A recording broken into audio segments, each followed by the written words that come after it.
무교절 오후 예배 시간이 돌아왔습니다. 무교절과 고난이라는 주제의 말씀을 가지고 여러분과 함께 하나님 말씀 상고하는 시간 갖도록 하겠습니다.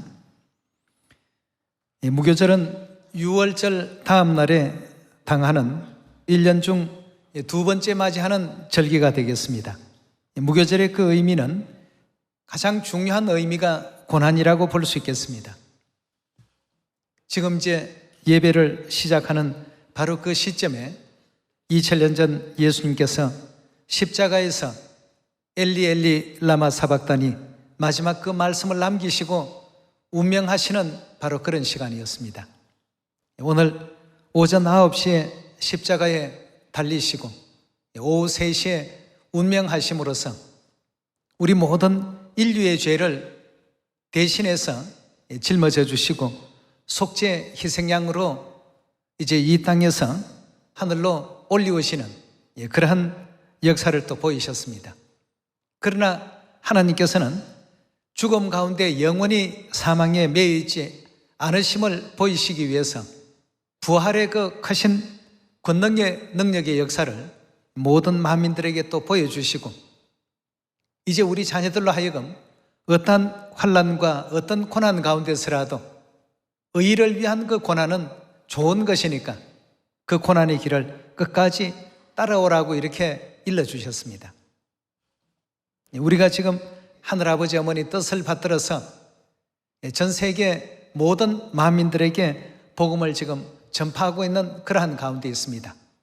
천국 가는 그 길, 하나님을 어떻게 해야 올바르게 경외하고 올바르게 섬길 수 있는가를 지도하는 이와 같은 그 가르침이 전 세계에서 일어나고 있고 전 세계 모든 또 선지자들이 그러한 가르침을 전하기 위해서 노력들을 하고 있습니다.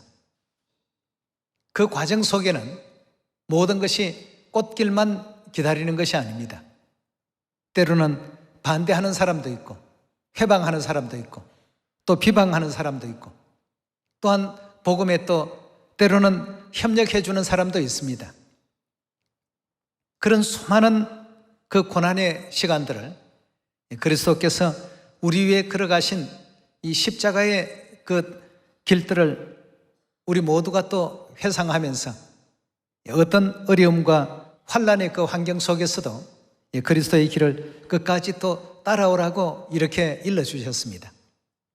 그 길의 끝에는 천국이 있고 또 우리를 기다리시는 하늘 아버지께서 계시고 하늘에 많은 또 천사들이 우리를 또 기다리고 있다는 사실들을 생각하시면서 비록 우리가 가고 있는 길, 우리가 걷고 있는 길이 십자가의 고단한 길이라 할지라도 끝까지 좌절하지 마시고 끝까지 포기하지 마시고 천국에 다 이룰 수 있는 우리 모두가 또 되도록 합시다. 마태복음 16장 24절의 말씀 같이 보시겠습니다. 이에 예수께서 제자들에게 이르시되 아무든지 나를 따라오려거든 자기를 부인하고 자기 십자가를 지고 나를 쫓을 것이니라. 누구든지 제 목숨을 구원코자 하면 잃을 것이요 누구든지 나를 위하여 제 목숨을 잃으면 찾으리라. 사람이 만일 온 천하를 얻고도 제 목숨을 잃으면 무엇이 유익하리요? 사람이 무엇을 주고 제 목숨을 바꾸겠느냐 고했습니다. 24절에 주신 말씀과 같이 우리가 그리스도의 생애를 따르려면 거기에는 반드시 십자가를 짊어지고 따라야 된다는 조건이 있습니다. 결코 그리스도를 따르는 그 삶은 꽃길만 존재하는 것이 아닙니다. 수많은 어려움들이 있고 수많은 고난이 있습니다. 비록 고난이 많은 어떤 그 길이긴 하지만 그 길 저편에는 하나님께서 우리 위에 예비하신 참으로 찬란한 영광된 세계가 펼쳐져 있다는 것을 꼭히 또 명심하셔야 되겠습니다. 어려움에 지지 마시고 낭망치 마시고 또 실족치 마시고 믿음의 길을 걸어가는 과정에서 당하는 모든 어려움들, 고난들 이것은 그리스도의 십자가를 짊어지고 우리 하나님을 따르는 길이라고 생각하셔서 견뎌내시고 이길 수 있는 우리 모두가 되어야 되겠습니다. 베드로전서 우리 4장 열어보도록 합시다. 오늘은 무교절과 더불어서 고난이라는 주제를 가지고 우리 그리스도인의 고난의 끝, 모든 삶의 그 끝에 우리 하나님께서 영원한 천국 축복을 허락하신다는 점을 잊지 말고 고난에 좌절하거나 낭망하지 않는 우리 모두가 되도록 합시다. 4장 12절의 말씀 보시면 사랑하는 자들아 너희를 시련하려고 오는 불시험을 이상한 일 당하는 것 같이 이상히 여기지 말고 오직 너희가 그리스도의 고난에 참여하는 것으로 즐거워하라고 했습니다. 그리스도의 고난에 참여한다는 것 참으로 중요한 일입니다. 고난에 참여하는 것으로 즐거워하라. 이는 그의 영광을 나타내실 때에 너희로 즐거워하고 기뻐하게 하려 함이라. 14절입니다. 너희가 그리스도의 이름으로 욕을 받으면 복 있는 자로다. 영광의 영 하나님의 영이 너희 위에 계심이라고 했습니다. 우리 그리스도인으로서 하나님의 것 영광된 삶을 또 따라가는 그 과정 속에 당하는 모든 고난들은 모든 희생은 그것이 고난이 아니고 희생이 아니라고 했습니다. 어떤 의미로 본다면 영적인 큰 훈장이 될 수가 있습니다. 그러나 우리 육체로서는 감당하기 어렵기 때문에 때로는 힘들어하고 좌절하고 또 고통스러워하고 그 길을 피해 가려고 하는 노력들도 합니다만 우리 하나님께서는 나를 따라오려거든 진실로 내가 가는 곳에 너희도 따라오기를 원한다면 반드시 십자가를 짊어지고 와야지만 나를 따를 수 있다고 했습니다. 십자가가 없는 사람들이 나를 끝까지 따르기는 어렵다라고 하셨으니까 어떤 어려움과 환난이 있더라도 이 복음이 사마리아 땅 끝까지 다 전파되고 잃어버린 형제자매 다 찾는 그 순간까지는 의를 위한 그 고난도 기쁘게 또 받아들일 줄 아는 여러분과 제가 꼭 되셔야 되겠습니다. 자, 이 고난에 대한 문제를 예수님께서 부자와 나사로의 비유 가운데 잠시 설명하시면서 부자에게는 고난이 없는 어떤 삶을 나사로에게는 고난이 많은 삶에 대해서 증거했습니다. 너는 이 땅에 살 때 고난이 없이 살았고 나사로는 수많은 고난 가운데 살았다. 그러니 저는 이제 천국에서 위로를 받는 것이 당연하고 너는 영원한 그 불못에서 고통당하는 것이 어찌 보면 공평하지 않느냐 말이죠. 부자와 나사로의 비유를 설명하실 때에도 이 땅에서 고난의 삶을 살아간 사람과 고난 없이 평안만을 추구하면서 살았던 사람들 여기에 대한 것을 예수님께서 또 구분 지어 주시면서 비유하신 내용의 말씀이 또 있습니다. 이 내용 속에서도 그리스도인으로서 우리가 어떤 삶을 사는 것이 진실한 영원한 그 축복인가를 우리에게 또 일깨워 주신 내용이라 볼 수 있겠습니다. 그러면 그리스도인들에게는 왜 이와 같이 고난이라는 것이 따를 수밖에 없는가? 베드로전서 5장 9절의 가르침을 함께 보시겠습니다. 너희는 믿음을 굳게 하여 저를 대적하라. 이는 세상에 있는 너희 형제들도 동일한 고난을 당할 줄 알미니라. 모든 은혜의 하나님 곧 그리스도 안에서 너희를 부르사 자기의 영원한 영광에 들어가게 하시니가 잠깐 고난받은 너희를 친히 온전케 하시며 굳게 하시며 강하게 하시며 틀을 견고케 하시리라. 권력이 세세무궁토록 그에게 있을지어다. 아멘 했습니다. 여기도 보니까 잠깐 고난받는 우리들을 그 고난을 통해서 온전하게 만드시고 또 믿음을 굳게 만드시고 신앙을 강하게 만드시고 틀을 견고케 만드시기 위해서 이와 같은 고난의 시간이 잠시 잠깐은 우리에게 있을 수밖에 없다라고 했습니다. 그래서 사도행전 14장에도 우리가 하나님의 나라에 들어가는 그 과정에는 어떤 것이 있다고요? 많은 환난을 겪을 수밖에 없다고 했습니다. 우리 믿음을 대충 이렇게 살려면 때로는 그 모든 길들을 피할 수가 있겠습니다만, 그리스도께서 걸어가신 길을 온전히 우리도 따라가겠다라고 한다면 작은 십자가든 큰 십자가든 틀림없이 십자가를 짊어져야만 따라갈 수 있는 길이라고 했습니다. 우리 사도행전 14장 한 말씀을 더 찾아보도록 하겠습니다. 14장 22절입니다. 제자들의 마음을 굳게 하여 이 믿음에 거하라 권하고, 또 우리가 하나님 나라에 들어가려면 많은 환난을 겪어야 할 것이라고 했습니다. 하나님 나라에 들어가려면이라는 그 앞부분 전제 조건을 붙이면서 뒤에 우리 앞에 나타나는 그 모든 현상을 설명할 때 많은 환난을 겪어야 한다고 했습니다. 우리 그리스도인의 참된 진실한 삶은 때로는 가정에서도, 때로는 이웃에게도, 때로는 알고 있는 지인들을 통해서도, 때로는 사회가 여러모로 다양한 방법으로 우리를 시련하기 위한 내용들이 참으로 많이 존재하고 있습니다.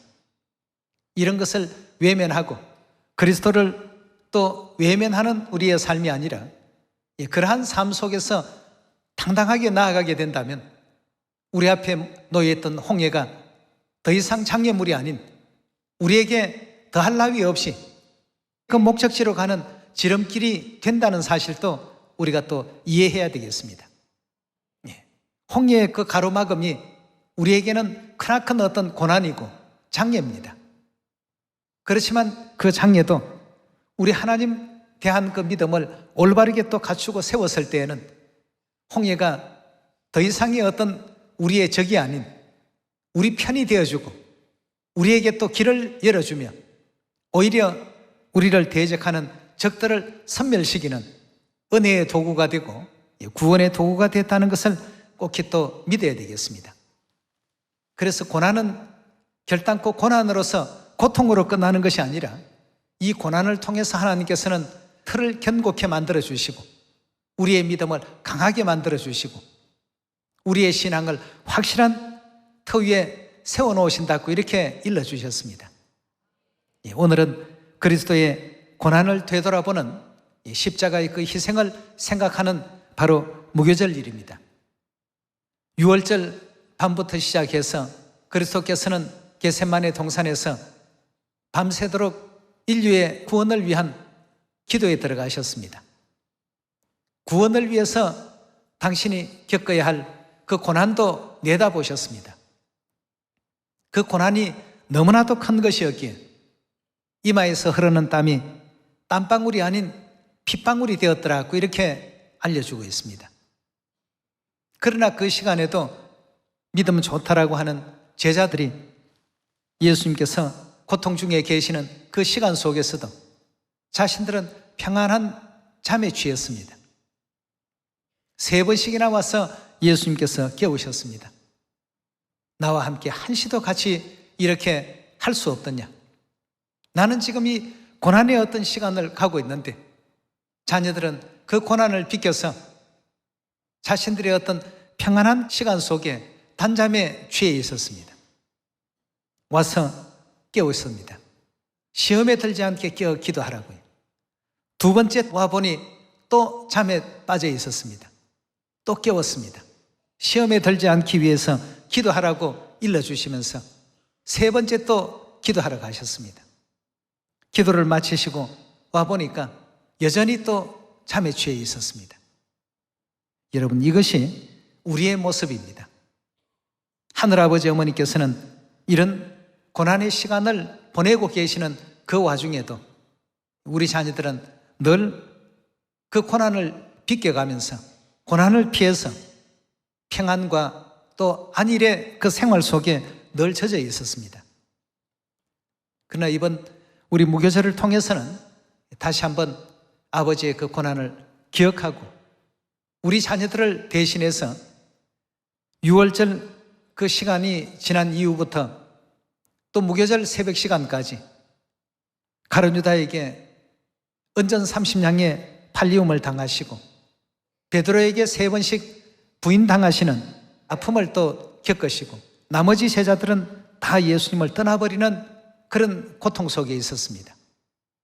아무도 지지하는 사람도 없고 아무도 지원하는 사람도 없고 심지어는 강도와 예수님을 비교할 때에도 그 대중들은 강도를 선택을 하고 예수님을 배척하는 그런 이 사회적으로도 인정받지 못한 그런 위치에 또 서기도 했습니다.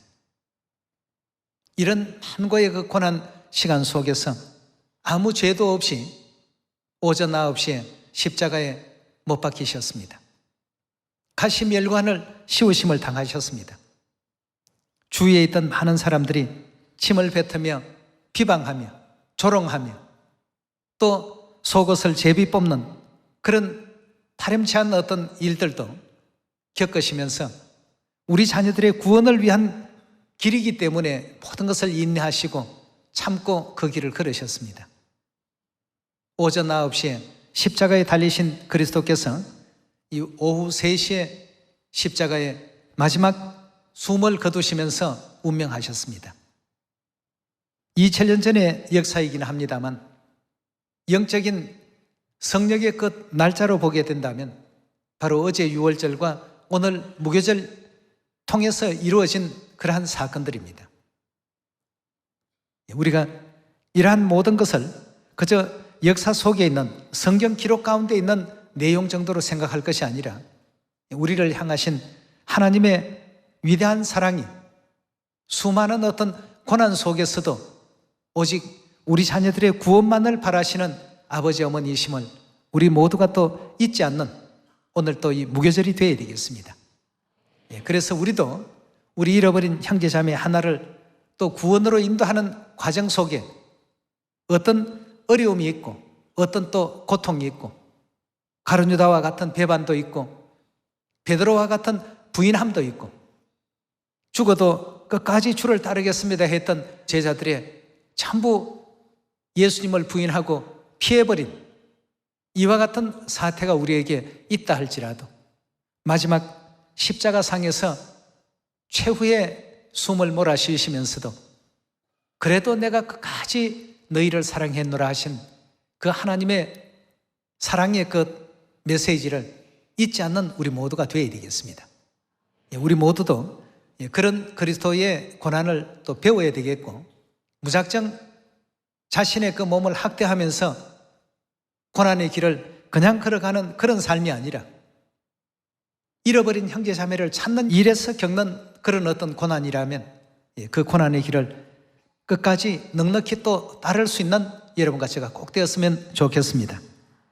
우리 하나님 말씀 한 말씀만 더 찾아보도록 하겠습니다. 빌립보서 1장 27절의 말씀 함께 보겠습니다. 오직 너희는 그리스도 복음에 합당하게 생활하라. 이는 내가 너희를 가보나 떠나 있으나 너희가 일심으로 서서 한 뜻으로 복음의 신앙을 위하여 협력하는 것과 아무 일에든지 대적하는 자를 위하여 두려워하지 아니하는 이 일을 듣고자 합니다. 이것이 저희에게는 멸망의 빈거요 너희에게는 구원의 빈거니 이는 하나님께로부터 난 것이니라.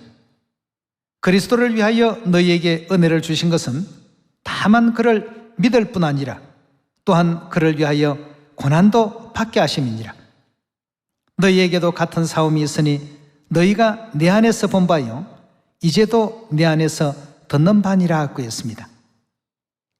우리가 그리스도를 단지 믿는 은혜만 우리가 받은 것이 아니라 그를 위하여 고난을 받는 은혜도 함께 하나님께서 허락하셨다고 했습니다. 어떤 고난 속에서도 그리스도를 부인하지 아니하고 하늘아버지 하늘어머니께서 우리 아버지시요 우리 어머니이심을 만민에게 또 전할 수 있고 그로 말미암아 인류를 구원의 길로 인도할 수 있는 우리 시온의 모든 자녀가 되길 바라겠습니다.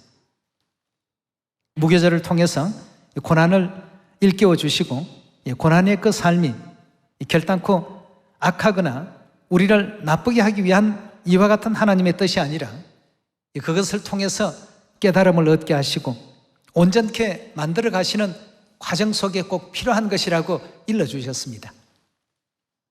그리스도께서 십자가를 짊어지심으로 먼저 고난의 본을 보여주셨으니까 우리도 작은 십자가든 큰 십자가든 모두가 은혜롭게 짊어지고 원망치 아니하고 불평치 아니하고 감사하는 마음으로 그 길을 온전히 또 따라서 천국에까지 이룰 수 있는 우리 천국 가족들 다 되시길 부탁드리면서 오후 말씀 마치도록 하겠습니다. 감사합니다.